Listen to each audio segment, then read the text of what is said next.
Alright kiddos, I'm back and we're going to be doing some more mole calculations today. If you remember in the last video we said that the atomic mass of an element in grams is equal to the mass of 1 mole of that element's atoms. Today we're going to do the same type of thing, but we're going to talk about compounds. And it turns out that the atomic mass of a compound in grams is equal to the mass of 1 mole of that compound's molecules. The best way to show this is simply by doing examples. So I'm going to go ahead and start right off for you. I want to find the molecular mass of a compound. To do that, we simply add the individual atomic masses of each element in that compound. For instance, H2O, that should be a subscript 2 here, has 2 H atoms and 1 O atom in the compound. The molecular mass would be the mass of 2 hydrogen atoms and the mass of 1 oxygen atom. So let's go ahead and do this. Let's find the mass of hydrogen, the atomic mass of hydrogen, and the atomic mass of oxygen. Do you remember where we look to find those masses? That's right, we look on the periodic table. So let's find the mass of hydrogen on the periodic table, and we like to round these off to the nearest hundredth. So that says 1.0079. To the nearest hundredth, we're going to go with 1.01. And now let's find oxygen's atomic mass, and that is 16.00 to the nearest hundredth. So you'll see that in my notes, I went ahead and wrote those down for us. Right here, for hydrogen, we have an atomic mass of 1.01, and for oxygen, 16.00. Now, the reason I'm multiplying the atomic mass of hydrogen by 2 is because in the formula for water, we have 2 hydrogen atoms. And in the formula for water, we have 1 oxygen atom, so we just need the atomic mass of 1 oxygen. So we end up with an atomic mass, or molecular mass, of 18.02 atomic mass units. That's the mass of an oxygen and 2 hydrogens added together. So what that means is if I had this atomic mass in grams, so 18.02 grams of water molecules, I would have Avogadro's number 6.022 times 10 to the 23rd water molecules, or 1 mole of water. So let's try doing a few problems with this conversion factor. I'm just going to write it down. 18.02 grams of water would give me 1 mole of water molecules, or Avogadro's number of water molecules. So, what if I had 2 moles of water? How many grams would that be? Now I know most of you can do this in your head pretty easily, but let's go ahead and set it up using dimensional analysis. We're going to show the units, we're going to show the units canceling, and then we're going to do the math. If we do these easy problems that way, the more difficult problems become easier to do. So we're going to start with what I give you, 2.000, so I'm giving you 4 significant figures, moles of water. And we'll multiply by a conversion factor. What unit do I put on the bottom? Yeah, the unit I want to get out of here, which is moles of water. They're opposite each other, so they divide or they cancel out. And I want to get into grams, so I want to get into grams of water. So what am I going to put in here for my conversion factor? Do I put 1 gram of water is 18.02 moles? Is that what this conversion factor says? Absolutely not. It says 1 mole of water is 18.02 grams. 18.02 grams. So moles of water divide out, and I'm left with grams of water. So now we can do the math. 2 times 18.02 would be 36.04 grams. Now I'm sure most of you did that in your head without a calculator. You did most of it without having to do the work, but it is helpful again, kiddos, if you show the setup, show the cancellation of units, and get your answer that way.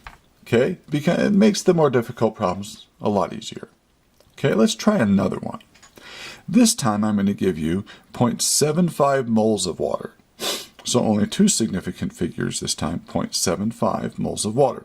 We'll start with what I give you, 0.75 moles of water H2O. We'll multiply by a conversion factor. Don't I put moles of water on the bottom so that moles will divide out? And I want to get into grams, so I'm going to put grams of water on top. And we know that conversion factor is 1 mole of water. 1 mole of water is 18.02 grams. Okay, so now I think I'm going to use a calculator this time.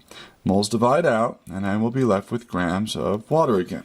So let's see what we get here, kiddos.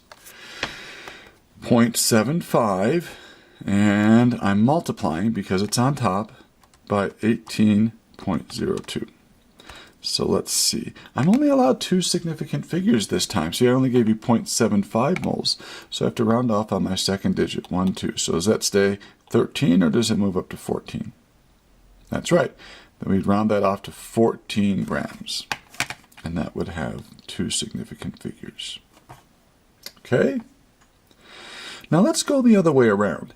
You'll notice in these first 2 problems I gave you moles and I found grams. What if I give you grams and I want to go to moles? We should be able to go backwards, shouldn't we? Yeah, let's try it. So how many moles of water are present in 35.6 grams of water? So we'll start with 35.6 grams of water. We're going to start with what I give you, folks. We'll multiply by a conversion factor. This time, do you see that I put grams of water on the bottom? And I want to get into moles, so I'm going to put moles of water on top. So my conversion factor up here, remember, says 1 mole of water is 18.02 grams of water. So I'm going to put the 1 by moles of water in my conversion factor. 1 mole of water. And I'm going to put the 18.02 by grams of water. So I'll put 18.02 on the bottom. Grams of water divide out. Now I need my calculator here. Let's take 35.6 and divide it by 18.02. Do you see how 18.02 is on the bottom now? Whenever we have a number that's on the bottom, we're going to divide by it. So let's see what we get. 35.6 divided by 18.02. And it looks like we're allowed 3 significant figures here. So I round this off to 1.98. 1.98 moles of water. Okay? Now, why don't you try the next one on your own? Try doing it. Pause the video. We'll play that game for a minute. Try it on your own. Then come back and see how I did it. See if our answers match. See if the process that you used is the same as mine. And if it isn't, find out where you made your mistake and try not to make that mistake again. Okay, welcome back. So this time I'm giving you 4.5 times 10 to the 5th kilograms. My conversion factor will allow me to go from grams to moles. So did you first get out of kilograms, I hope? All right, and we want to get into moles again. So let's start with what I give you. 4.5 times 10 to the 5th kilograms of water. And let's multiply by our conversion factor. Did you guys put kilograms of water on the bottom? And in order to use this up here, I need to go from grams to moles. So I can't be in kilograms, so I'm going to divide out of kilograms and get into grams of water. And do you remember from our earlier videos? 1 kilogram has 1,000 grams in it. It's not the other way around. It's not 1,000 kilograms is 1 gram. Remember, the prefix kilo means 1,000. So 1 kilogram, 1,000 grams, is equal to 1,000 grams. All right, so kilograms divide out, and now we're going to have another step here. We're going to hop out of grams of water, because remember, we want to find moles, and we're going to get into moles of water. So I'll put a 1 by mole, 1 mole of water, and 18.02 for grams, because it says 18.02 grams for water. So grams of water divide out, and when I'm all done, my unit will be moles of H2O. So let's see what that is. Okay, we will take 4.5 times 10 to the 5th, 4.5, second EE to the 5th. So my calculator now says 4.5 times 10 to the 5th, and I'm going to multiply by 1,000. It's on top, times 1,000. Okay, Then 18.02 is on the bottom, so I'm going to press divide, divided by 18.02. Now I can hit enter, boom. And boy, I get a lot of digits there, don't I? 249722253.05. We're only allowed 2 sig figs. That has 2. This is a definition, so we have infinite sig figs, and that has 4. So I can round this answer off to 2 significant figures. So 249722253.05. Count over 2, 1, 2. That 4 becomes a 5. So I'm going to call it 2.5, and I'm going to express it in scientific form, times 10 to what power? Let's see, how far do I have to move the decimal from here to make that 2.5? 1, 2, 3, 4, 5, 6, 7. So I think that's 2.5 times 10 to the 7th moles. You know how I have a hard time counting every now and again, so let's do that again together. 1, 2, 3, 4, 5, 6, 7. Yep, 2.5 times 10 to the 7th moles. I'm satisfied with that answer. Okay? Now, for our final problem for this video, how many molecules of water do I have there? How many molecules do I have? Well, it's the same number of kilograms, so don't I have this number of moles? I think I can convert from moles to molecules. Yeah, I can. I know Avogadro's number, so I should be able to do that. So I'm going to take 2.5 times 10 to the 7th moles of water. And we'll put moles of water on the bottom so it divides out. And I want to get into molecules of water. Isn't it true that 1 mole of anything is equal to Avogadro's number of particles? So if I have 1 mole of water, don't I have 6.022 times 10 to the 23rd water molecules? It's not the other way around, kiddos. It would be ridiculous to say that 1 molecule is 6.022 times 10 to the 23rd moles. That just is silly. So 1 mole is equal to that number of molecules. So moles of water divide out, and it looks like I'll be multiplying by Avogadro's number. So I'm just going to leave my last answer in there, right?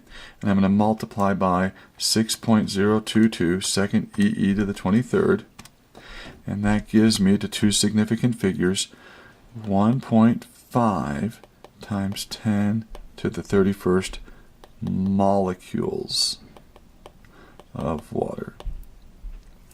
Now I know I just confused some of you because I left the last answer in there. I didn't round it off to 2.5 times 10 to the 7th. I left it as 249722253, etc. Let's go ahead and plug in the 2.5 times 10 to the 7th. Second EE to the 7th, right? That's that number there, times Avogadro's number, 6.022, second EE to the 23rd. And we get, once again, to 2 significant figures. That's all I'm allowed. 1.5 times 10 to the 31st molecules. So there it is, rounded off to 2.5 times 10 to the 7th. There it is. Without, you can do it either way. We should get to the right number of sig figs, the same answer. All right, kiddos? All right. Well, let's see what's coming up next. Looks like we're going to do several other practice problems. So if you're not getting the hang of this, the next video will involve a bunch of practice for us.